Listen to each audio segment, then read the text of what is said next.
wabarakatuh.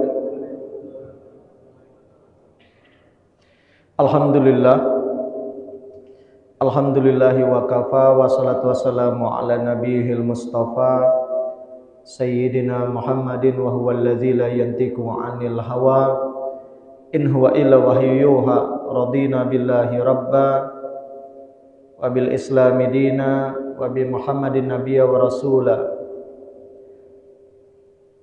Rabbi syrah li sadri wa yassir li amri wahlul 'uqdatam min lisani yafqahu qawli. Rabbi zidna ilma warzuqna fahma ma ba'd. Bapak Ibu jamaah salat subuh rahimani wa rahimakumullah. Alhamdulillah, mari kita bersyukur kepada Allah yang banyak memberikan kita nikmat, mulai dari nikmat yang kecil sampai yang besar, yang kita minta maupun yang tidak, yang nampak secara zahir maupun yang tak nampak. Mari kita syukuri semuanya agar Allah Subhanahu wa taala menambah baik kualitasnya sekaligus kuantitasnya. Kemudian salawat dan salam tidak lupa kita sampaikan kepada baginda Rasulullah Nabi besar Muhammad sallallahu alaihi wasallam. Allahumma salli ala sayyidina Muhammad wa ala ali sayyidina Muhammad. Jamaah yang dimuliakan Allah, seperti biasa mengawali kajian pada pagi ini kita awali dengan lafaz al-basmalah. Bismillahirrahmanirrahim. Masih melanjutkan kajian kita di pekan kemarin. Kemarin kita membahas kedudukan hutang di dalam Islam. Ada 7 kedudukan hutang di dalam Islam. Kita ulang dikit. Nah, hari ini kita akan bahas tentang bahaya hutang ya. Kedudukan hutang Bapak Ibu, yang pertama, hukum asal berhutang itu mubah, boleh. Jadi kalau ditanya apa hukumnya berhutang, hukum asalnya mubah, boleh Pak. Jadi tidak diharamkan berhutang. Tapi hukum ini bisa berubah. Karena ada satu kaidah yang mengatakan di dalam teori ilmu ushul fikih, al-hukmu yaduru ma'a illatihi. Hukum itu tergantung illahnya, alasannya Pak. Dari hukum asal bisa berubah nanti. Bisa berubah berhutang dari mubah, bisa berubah menjadi sunnah jika banyak kebaikan dengan kita berhutang. Bisa menjadi wajib kalau kondisinya darurat. Bisa menimbulkan mudarat yang bahaya kalau tidak berhutang. Bisa anak istri kita misalkan mati kelaparan, atau seorang wanita kalau tidak berhutang bisa berzina, menjual diri dan seterusnya.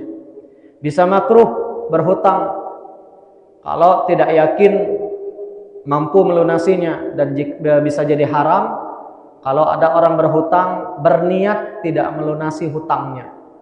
Nah, ini kedudukan hutang. Yang kedua, ada 2 jenis hutang di dalam Islam sesuai dengan hadis riwayat Imam Albani dalam kitabnya Shahihul Jami 3418.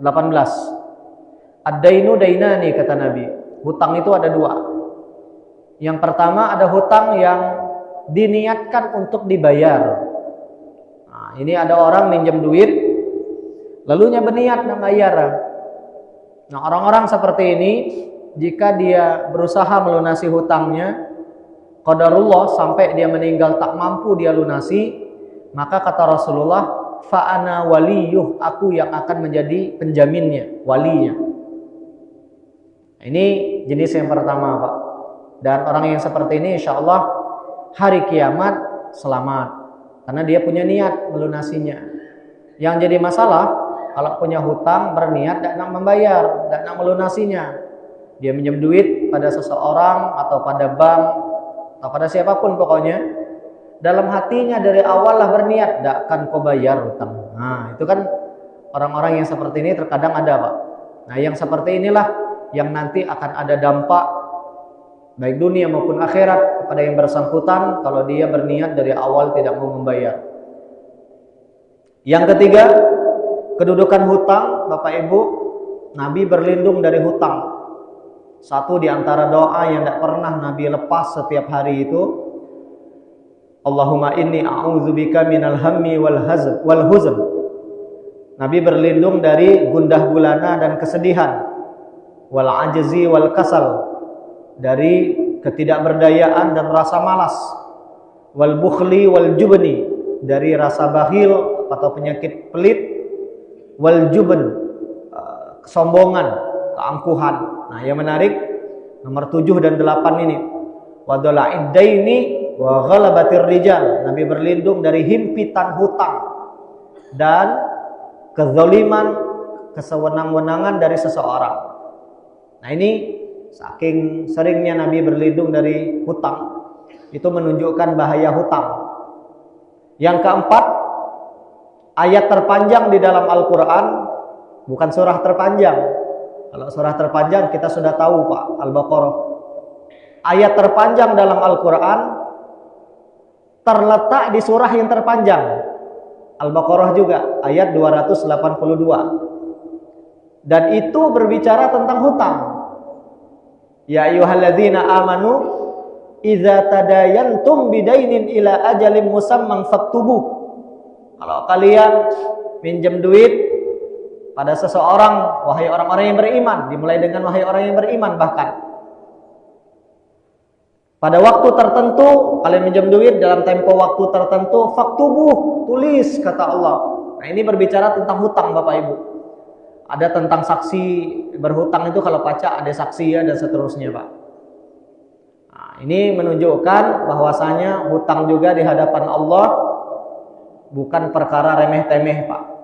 Al-Baqarah 282, ayat terpanjang di dalam Al-Quran, ngomong tentang hutang. Yang kelima, jangan meremehkan hutang, ya, dan jangan terlalu bermudah-mudahan dalam perkara hutang.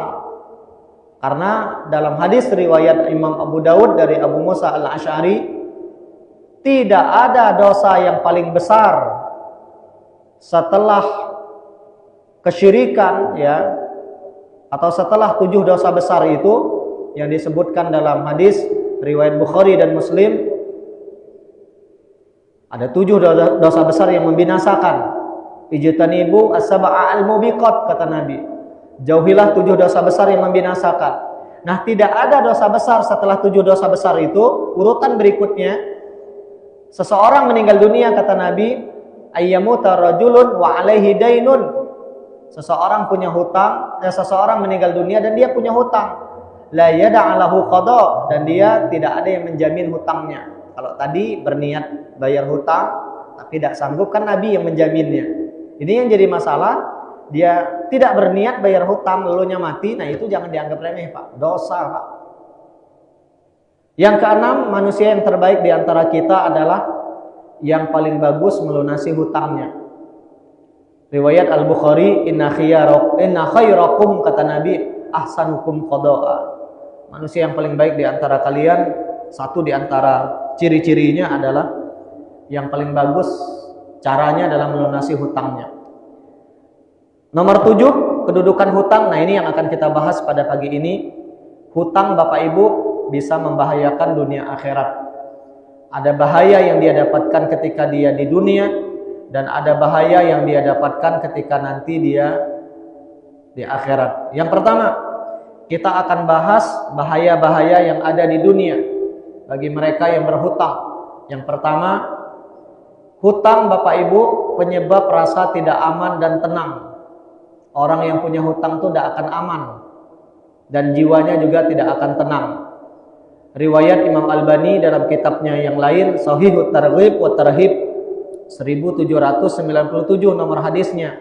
Baginda Rasulullah bersabda, la tukhifu anfusakum ba'da amniha. Jangan kalian tanamkan rasa tidak aman pada diri kalian, atau jangan kalian cemaskan diri kalian, membuat diri kalian berada dalam kecemasan ba'da amniha, setelah sebelumnya aman. Para sahabat bertanya, qalu wa madzaka ya Rasulullah? Ya Rasul, apa yang tadinya aman sekarang tidak aman? Dijawab oleh Nabi, ad-dainu, hutang. Makanya orang yang berhutang, kalau dia punya hutang dan belum lunas, jangan merasa aman, Pak. Dan memang tidak aman. Ya, tapi kalau kita nggak punya hutang, tenang, Pak. Bertemu sama orang, kalau kita nggak punya hutang, enak kita, Pak. Nggak ada sangkut paut sedikit pun, ya. Tapi kalau kita punya hutang, lain masa. Saya misalkan punya duit sama Ustaz Johan, minjem misalkan. Selagi belum lunas, tidak tenang, Pak. Tidak tenang. Dan itu sangat berbahaya sekali. Tapi kalau saya nggak punya hutang, sampai sekarang kan nggak punya hutang, Ustaz. Ada hutang? Tidak dia. Aman, Pak. Tapi kalau kita punya hutang itu nggak tenang bawaannya. Punya gaji, nah harus motong hutang lah sekian. Dan benar ini, ya. Umar bin Abdul Aziz juga sama.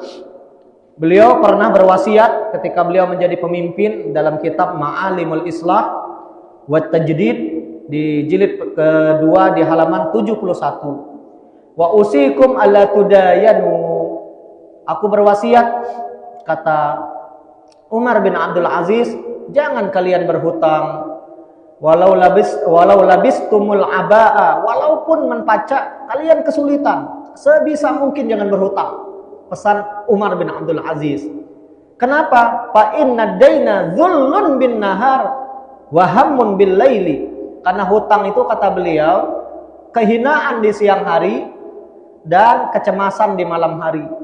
Siang harinya kita merasa hina dengan kita belum melunasi hutang kita, Pak. Malamnya kita tidur tidak akan tenang kalau kita punya hutang. Fada'uhu, tinggalkan, kata beliau. Taslamu lakum aqdarakum. Kalau kalian tidak punya hutang, kalian tinggalkan hutang, maka kata beliau, martabat dan harga diri kalian akan selamat. Wa a'radakum, begitu juga dengan kemuliaan. Wa tabqa lakumul hurmah, dan akan ada sisa-sisa kemuliaan pada diri kalian finnas, di hadapan orang lain, ma baqaitum, selagi kalian enggak punya hutang. Nah, di samping menyebabkan rasa tidak aman, hutang ini bisa menghinakan kedudukan seseorang, Pak. Dan gara-gara inilah saya tidak mau berhutang sama sekali, Pak. Alhamdulillah, tidak ada hutang saya, Pak. Yang merasa punya hutang duit sama saya, angkat tangan, Pak. Tidak ada kan? Alhamdulillah, Pak. Aman berarti. Yang kedua, bahaya hutang di dunia, menunda membayar hutang saat kita mampu membayarnya di dunia, tapi sengaja dan bayar hutang di dunia, itu adalah kezaliman. Riwayat Al-Bukhari 2287, matlul ghani zulmun. Ketika seseorang itu sengaja menunda-nunda bayar hutang, kata Nabi, padahal dia punya duit untuk bayar, zalim. Nggak boleh, Pak. Nah, maka ini bahayanya, Pak. Artinya kalau ada orang punya hutang, sengaja tidak bayar hutang padahal dia mampu, dia sedang menabung kezaliman. Dan ingat Bapak Ibu, az-zulmu zulumatun yaumal qiyamah. Kezaliman di dunia, kata Allah dalam sebuah hadis qudsi, kezaliman pada hari kiamat. Inni qad haramtu zulma ala nafsi. Aku, kata Allah, telah mengharamkan kezaliman pada diriku. Fala tuzalimu, jangan kalian berbuat zalim. Fa inna zulma zulumatun yaumal qiyamah. Karena kezaliman di dunia, kezaliman nanti pada hari kiamat, kegelapan pada hari kiamat. Dan yang termasuk perbuatan zalim adalah ketika seseorang punya hutang, mampu bayar tapi sengaja tidak nak bayar hutang, Pak. Zalim orang yang macam ini, Pak. Bisa jadi orang yang uangnya kita pinjami, Pak, dia butuh dengan duit dia yang sekarang kita pakai. Tapi gara-gara kita tidak nak bayar, akhirnya dia kesulitan menyekolahkan anaknya, kesulitan makan, kesulitan memenuhi hajat hidupnya. Zalim kita, Pak. Semakin lama kita menunda, semakin banyak kezaliman kita. Yang ketiga, Pak, bahaya hutang di dunia.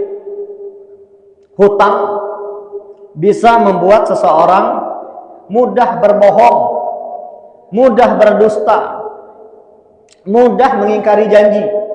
Ini dampak yang ketiga di dunia. Kalau kita punya hutang, hutang pada akhirnya menyebabkan seseorang bisa berbohong, bisa mengingkari janji. Riwayat Bukhari dan Muslim dari Siti Aisyah radhiyallahu anha bahwasanya baginda Rasulullah bersabda, kata Aisyah berkata, anna Rasulullah sallallahu alaihi wasallam kana yad'u fis shalah. Nabi berdoa di dalam salat, bahkan doa ini beliau panjatkan bukan setelah salat, di dalam salat, Pak. Dan memang boleh berdoa dalam salat. Kalau kita belajar fikih salat itu ada 5 kondisi kita boleh berdoa dalam salat. Pertama, setelah takbiratul ihram, doa iftitah. Yang kedua, ketika doa kunut, baik kunut subuh maupun kunut nazilah, boleh berdoa, Pak. Yang ketiga, boleh berdoa dalam salat ketika duduk antara 2 sujud, Rabbighfirli warhamni wajburni warfa'ni, itu doa gelesi. Yang keempat, boleh berdoa dalam salat ketika sujud. Riwayat Imam Muslim, karena aqrabu ma yakunul 'abdu min rabbi wa huwa sajid. Momen paling dekat seorang hamba dengan Allah saat salat, kata Nabi. Fa'aktsiru ad-du'a. Banyak-banyak berdoa, bahkan ada redaksi tambahan dari Nabi. Boleh berdoa dalam salat. Yang kelima, boleh berdoa dalam salat ketika selesai tahiyat akhir sebelum salam. Boleh berdoa. Dianjurkan minta selamat dari 4 hal. Ya, selamat dari fitnah dajjal, selamat dari azab kubur, selamat dari kegoncangan hari kiamat, dan selamat dari siksa api neraka. Kadang imam, Pak, setelah kita selesai fil alamina innaka hamidum majid, imam kadang agak lama daripada kita mikir ni mikir tu, mikir dak keruan jata, along berdoa, Pak. Boleh, Pak. Nah, Aisyah menjelaskan dalam sholat bahkan Nabi berdoa. Apa doanya? Allahumma inni a'udzubika minal ma'sami wal maghram. Ya Allah, jauhi aku, ya Allah, aku berlindung, kata Nabi, dari perbuatan dosa dan hutang. Lalu ada seorang sahabat yang pernah bertanya kepada Nabi. Faqala lahu qail, ma aktsar ma tasta'izu ya Rasulullah minal maghram. Ya Rasul, kenapa antum kok sering banget berdoa minta berlindung daripada hutang? Dijelaskan oleh Nabi, innar rajula idza gharima, seseorang itu, kata Nabi, kalau dia berhutang, haddatsa fakadzdzaba, dia berbicara tapi dia berbohong, wa wa'ada fa akhlafa, dia berjanji dan dia ingkar. Lah ada duit lom, Pak, kayak bayar hutang yang Bapak pinjam kemarin, lom ade, padahal ada duit ya, Pak, bebulak tuh. Ini bahayanya, Pak. Kapan nak bayar, Pak? Seminggu lagi kita tagih, Pak, lemade lah, bebulak kulit dia, ingkar janji. Nah, ini bahayanya, Pak. Jujur, Pak, ada beberapa orang yang pinjam duit sama saya, dan ini terjadi, Pak. Adik-beradik, keluarga, bahkan ada kawan juga yang minjem. Pas kita tagih, berbohong, tidak ada duit. Pas kita tengok update status, lagi makan-makan. Masya Allah, sakit hati ya sahabat nengok, Pak. Ngomong ada berduit, kita yang dipinjam duit dia kadang ndak lom temakan di warung makan yang dia update status itu. Benar, Pak, sakit hati kita nengok. Berjanji ditagih, kapan nak bayar? Sebulan lagi, Ustaz. Sebulan lagi kita tagih. Lah bebulak kulit, lemah dia, Ustaz. Minta sebulan lagi. Masya Allah ya. Makanya di antara adab memberi hutang itu, kalau kita memberi pinjaman pada seseorang, kita nak nengok-nengok, Pak, orang, Pak. Kalau beresiko bisa merusak ukhuwah, sebaiknya jangan dipinjami, Pak. Pernah datang kepada saya ada kawan, Pak, ya tidak terlalu akrab tapi dia lumayan dekat, minjem duit. Saya bilang, saya bukan nggak mau minjemi, duitnya ada, tapi saya nggak mau ukhuwah kita rusak gara-gara hutang. Jadi lebih baik saya nggak mau pinjami, kata saya. Jadi supaya ukhuwah kita tidak rusak. Dan betul, Pak, alhamdulillah, karena saya nggak minjemi yang bersangkutan, sampai sekarang hubungannya baik-baik saja. Ya. Dan yang bersangkutan tidak perlu berbohong, kan, kalau dia memang tidak punya utang urusan apapun sama saya. Nah, ini bahayanya, Pak. Yang ketiga, yang keempat, di dunia orang yang tidak bayar hutang, di dunia bahayanya dia akan Allah hancurkan, akan Allah binasakan. dunia akhiratnya, Pak. Dalilnya hadis riwayat Al-Imam Al-Bukhari, Nabi bersabda, "Man akhadha amwalan nas," barang siapa mengambil harta orang lain dengan cara apapun, baik dengan cara maksa, maling kan, maupun dengan cara minjem tadi, atau dengan cara minjem lah kita ngomong ini. Yuridu ada'aha, dan dia berniat untuk melunasinya, mengembalikan apa yang dia ambil dari orang lain tadi dengan cara meminjam, addallahu anhu, maka Allah akan bantu dia melunasinya, Pak. Kalau kita minjem duit pada seseorang berhutang dan kita berniat, Allah yang akan bantu kita. Yang ngeri kalimat Rasulullah berikutnya, waman akhadha, barang siapa minjem duit pada seseorang, yuridu itlafaha, tapi dia berniat tidak mau membayarnya, atlafahullah, Allah akan hancurkan, binasakan yang bersangkutan, Pak. Kita boleh lihat orang-orang di sekeliling kita yang dia terlilit hutang, Pak. Keluarganya hancur, tidak pernah hadir lagi dia belajar, duduk di majelis ilmu karena malu, banyak utang. Sholat ke masjid pun nengok-nengok masjid, yang mana masjid orang yang tidak duit yang dipinjam, kan akhirnya rusak, Pak. Dunia akhirat bisa rusak.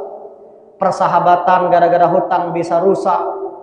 Yang kemarin, Pak, Hiroshima Nagasaki hancur karena dibom atom.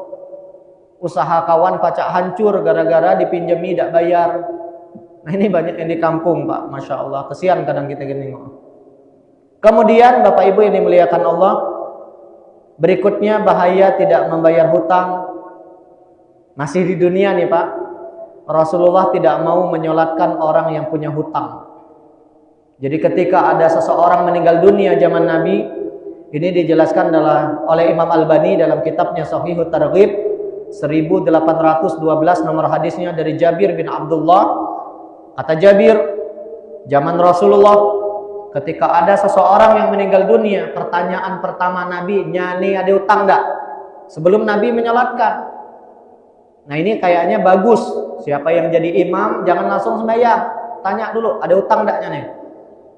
Nah, kalau ternyata yang bersangkutan punya hutang, muncul pertanyaan Nabi yang kedua, ada enggak yang kayak bayar hutangnya nih? Atau ada enggak yang menjaminnya? Kata Jabir. Kalau tidak ada, kata Nabi, "Ika bela yang nimbayang, aku ndak kawa." Nah, ini, Pak, lihat hadisnya sahih, disahihkan oleh Imam Albani, menunjukkan betapa bahayanya punya hutang. Logika sederhananya, Pak, tidak mungkin Nabi tidak mau menyolatkan orang yang punya hutang kalau hutang ini perkara yang remeh-temeh. Artinya hutang ini perkara yang sangat besar kedudukannya di dalam Islam, yang kita orang beriman dan berilmu mesti memahami dan menyadari ini. Jangan terlalu bermudah-mudahan dalam berhutang. Oke. Kemudian juga di dalam hadis riwayat Imam Abu Daud 3343, kana sallallahu alaihi wasallam la yusalli ala rajulin mata wa alaihi dain. Nabi tidak mau menyolatkan orang yang meninggal dunia dan dia punya hutang. Tidak mau Nabi, Pak. Kemudian Bapak Ibu yang dimuliakan Allah, bahaya hutang berikutnya di akhirat ini. Kalau di dunia sudah selesai tadi, di akhirat yang pertama, hutang yang tidak lunas di dunia akan dibayar di akhirat dengan kebaikan atau keburukan. Riwayat Imam Albani dalam kitabnya Shahihul Jami 6196, nomor hadis, man mata, barang siapa meninggal dunia wa alaihi dain, dan dia punya hutang, falaisa bid-dinar wa dirham, maka hutangnya di akhirat nanti tidak akan dibayar dengan dinar dan dirham. Artinya tidak akan dibayar dengan uang kalau udah urusannya di akhirat. Walakin bil hasanat wasayyi'at, tapi dengan kebaikan dan keburukan. Kalau seseorang minjam duit pada orang lain, tidak dibayar di dunia, maka pahala sembahyangnya diberikan kepada orang yang dia pinjami, Pak. Sejumlah hutangnya. Itu kalau punya kebaikan. Kalau dia tidak punya kebaikan, maka dosa orang yang dia pinjami akan diberikan kepada yang bersangkutan yang tadi minjam tidak bayar. Kalau dia tidak punya kebaikan, tapi kalau dia punya kebaikan, pahala ngajinya, pahala sembahyangnya, pahala zakatnya, pahala puasanya, pahala sedekahnya diberikan kepada orang yang dia pinjami. Maka terkadang kalau ada orang-orang yang susah bayar di dunia, saya biasanya bilang gini Pak, tanpa perlu saya marah. Pak, nak bayar di dunia apa di akhirat? Udah sederhana sekali saya Pak. Mana bayar di dunia, ayo tolong bayarlah pakai duit. Mana di akhirat, kelak kita urusannya di akhirat. Nah, ini kalau hutang-hutang yang kita lah keleteh Pak nagih ya Pak. Biasanya saya ngomong kayak gitu. Ya, karena kita anak banyak Pak, menbini dah siko. Anak yang banyak Pak. Banyak yang di hidup kita. Minjam duit kita dengan mudah. Capek kita nagihnya. Ya udah ngomong gitu aja, tidak perlu marah Pak. Tidak dibayar di dunia tidak apa-apa. Kalau urusan kita hitung-hitungannya di akhirat Pak. Macam itu Pak. Tidak perlu update status. Ya, jangan kita permalukan orang yang berhutang tadi, jangan Pak.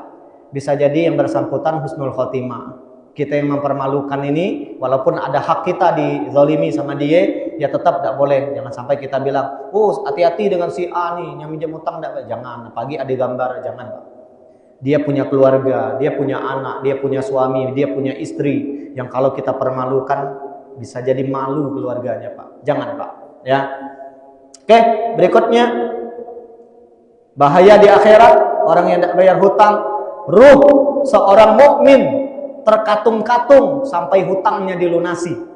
Riwayat Imam At-Tirmizi, derajatnya hasan dari Abu Hurairah. Nabi bersabda, nafsul mu'min, jiwa seorang beriman mukmin, mu'allaqatun bidaini, terkatung-katung gara-gara hutangnya Pak. Artinya tidak akan dia bisa masuk surga. Hatta yuqda anhu, sampai ada yang melunasi hutangnya. Orang beriman saja punya hutang, ruhnya terkatung-katung, bagaimana dengan orang yang tidak beriman? Maka jangan dianggap remeh Pak hutang. Kemudian orang yang selamat dari hutang, insya Allah gampang masuk surga. Nabi bersabda, riwayat Imam Muslim 2594 nomor hadisnya, man faraqar ruh al jasad, barang siapa berpisah antara ruh dan jasadnya, wa huwa bari'un min thalathin, dan dia terbebas dari 3 hal, dakhalal jannah, kata Nabi, dijamin dia masuk surga. Kalau kita meninggal dunia, 3 hal ini tidak ada pada kita Pak, Nabi menjamin kita masuk surga. Pertama, al-kibr, sombong. Kalau kita meninggal tidak sombong, masuk surga Pak. Maka jangan taipau kayak orang Pak. Ditegur, balas. Disapa, senyum Pak. Ya. Untuk apa kita sombong Pak? Sombong dengan ilmu, Allah cabut ilmu kita, pikun, hilang sekejap Pak. Sombong dengan harta, gampang Allah ngambilnya. Ya. Sombong dengan wajah, berapa lama wajah kita ganteng Pak? 40-50 lah mulai keriput. Ya. Sombong dengan apa lagi kita? Sombong dengan kekuasaan, berapa lama kita jadi pejabat? Tidak lama Pak. Ya, ada pacak 3 periode. 2 periode cuma pacak. Untuk apa sombong dengan kekuasaan? Nah, makanya jangan sombong. Insya Allah dijamin masuk surga. Yang kedua, al-ghulul. Ghulul ini nipu orang. Jangan sampai kita nipu orang Pak. Dan yang ketiga, waddain, kata Nabi, barang siapa yang meninggal terbebas dari sombong, nipu, dan hutang, yang ketiga, dijamin dia masuk surga. Hadisnya sahih, riwayat Imam Muslim 2594. Kemudian bahaya hutang berikutnya, semua dosa orang yang mati syahid diampunkan kecuali dosa hutang. Bayangkan Pak, mati syahid saja tidak diampunkan dosa hutangnya. Bagaimana dengan kita yang mati biasa? Hadisnya Pak, riwayat Imam Muslim, nomor hadis 1886. Nabi bersabda, yufaru lisyahid kullu dzambin illa dain. Diampunkan semua dosa orang yang mati syahid kecuali dosa hutang. Padahal orang yang mati syahid punya 6 keutamaan. Keutamaan yang pertama bahkan yufaru lahu fi awwali daf'ah, diampunkan semua dosanya sejak nyawanya dicabut. Semua dosanya Pak, tapi kalau dosa hutang tidak pecah. Ya. Kemudian ini yang ngeri, ini hadis riwayat Imam An-Nasa'i. Sampai Nabi bersumpah, walladzi nafsi biyadihi, demi Allah yang nyawaku ada di tangannya, kata Nabi.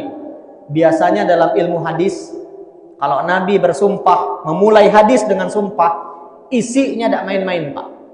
Dan itu jarang ada hadis yang dimulai dengan sumpah. Berarti kalau ada hadis dimulai dengan sumpah, jangan coba-coba kita meremehkan isi. Lau anna rajulan, seandainya kata Nabi ada seseorang qutila fi sabilillah, terbunuh di jalan Allah, artinya mati syahid. Summa uhyiya, lalu dihidupkan lagi. Summa qutila, dimatikan lagi. Summa uhyiya, dihidupkan lagi. Summa qutila, dimatikan lagi. 3 kali mati syahid, Pak. Seandainya seseorang 3 kali mati syahid, kata Nabi, wa alaihi dain, dan dia punya hutang, ma dakhalal jannah, tidak masuk surga, hatta yuqda anhu dainuh, sampai hutangnya dilunasi oleh keluarganya. Bayangkan, 3 kali mati syahid tidak masuk surga sampai hutangnya dilunaskan. Bagaimana dengan kita yang belum atau tidak mati syahid? Ya, lebih tentu tidak pacak masuk surga. Kemudian berikutnya Bapak Ibu, bahaya hutang. Orang yang tidak bayar hutang akan dibangkitkan sebagai seorang pencuri nanti pada hari kiamat. Riwayat Imam Albani dalam Sahihul Jami' 2720 nomor hadisnya, ayyuma rajulin, siapapun kata Nabi, tadayyana dainan, yang berhutang dengan satu hutang, wa huwa mujmi'un alla yuwaffiyahu, dan dia berniat tidak melunasi hutangnya, iyahu laqiyallahu sariqan, bertemu dengan Allah dan dia dianggap sebagai seorang pencuri. Bahaya sekali, Pak. Capek-capek kita sembahyang gara-gara hutang, Pak, dianggap pencuri sama Allah. Maka pulang dari ini tolong bayarlah hutang, Pak. Jangan pacak, bila perlu jangan berhutang, supaya nanti saat bertemu dengan Allah kita tidak dianggap sebagai seorang pencuri. Terakhir, ini ada yang kelewat, bahaya di dunia, Pak. Satu kelewat, berhutang beresiko memutuskan silaturahim. Dan itu benar, Pak. Kalau kita punya hutang, kita akan menjauh dari orang yang kita pinjami. Begitu juga kalau kita, Pak, orang minjam duit kayak kita tidak dibayar-bayar, kan kesel akhirnya kita, Pak. Ya. Tidak nyaman hati kita. Mau bersilaturahim tidak enak. Makanya saya menganjurkan khususnya bagi kita para asatis, para kiai, para habaib, public figure, menpacak kita jangan ada utang kayak jamaah, Pak. Lain nasa, Pak Ustadz tuh taipau ceramah, utang belum dibayar, lain nasa, Pak. Ngamuk-ngamuk, teriak-teriak, energik ceramah, ada utang kayak 5.000 kata. 5.000 kayak utang, malu, Pak, tetap, Pak. Pacak putus silaturahim. Pada kawan ada belajar ke ustadznya, ada utang kayak kok, nah, kan? Tidak enak, Pak, rasanya. Akhirnya silaturahim rusak. Jazakumullah, tidak banyak yang bisa saya sampaikan, Bapak Ibu. Ini materi dalam proses edit, Ustadz Johan, nanti kalau udah selesai saya kirim ke antum dan jamaah insyaallah. Mudah-mudahan Bapak Ibu sehat walafiat, rezekinya berkah, utangnya lunas, yang belum berangkat haji umroh segera dipanggil ke Baitullah. Dan mudah-mudahan kita semua panjang umur dalam ketaatan, istiqomah dalam kebaikan, meninggal dalam keadaan husnul khatimah, masuk surga sekeluarga insyaallah. Amin. Subhanakallahumma wa bihamdika nashhadu an la ilaha illa anta nastaghfiruka wa natubu ilaik. Wassalamualaikum warahmatullahi wabarakatuh.